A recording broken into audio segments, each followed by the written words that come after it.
and welcome to the New Road Capital video series, where we will be going through some commonly used investment terminology and concepts.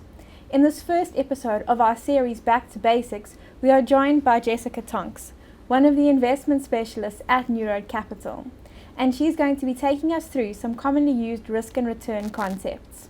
Welcome, Jessica. Thank you, Sarah.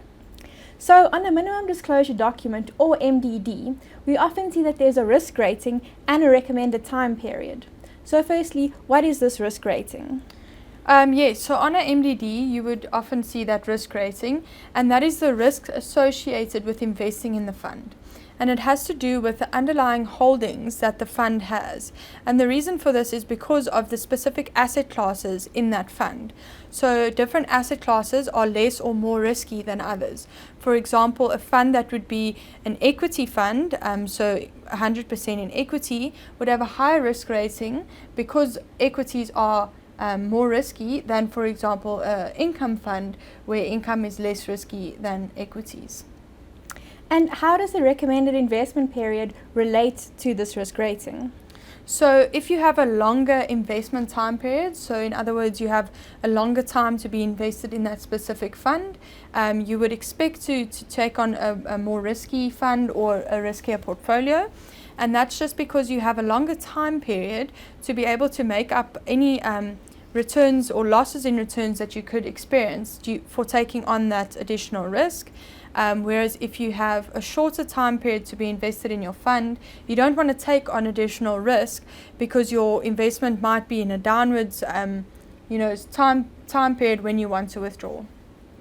So in general, the more risk you take on, the greater returns you would generally generate. Is this true? And how are these returns calculated? So yes, Sarah, generally speaking, if you're taking on additional risk, you would expect to be rewarded in the sense of returns for that additional risk that you're taking on. But it's not a given fact that that's what would always happen. And returns are calculated as your final value of your investment over the initial value that you've put in.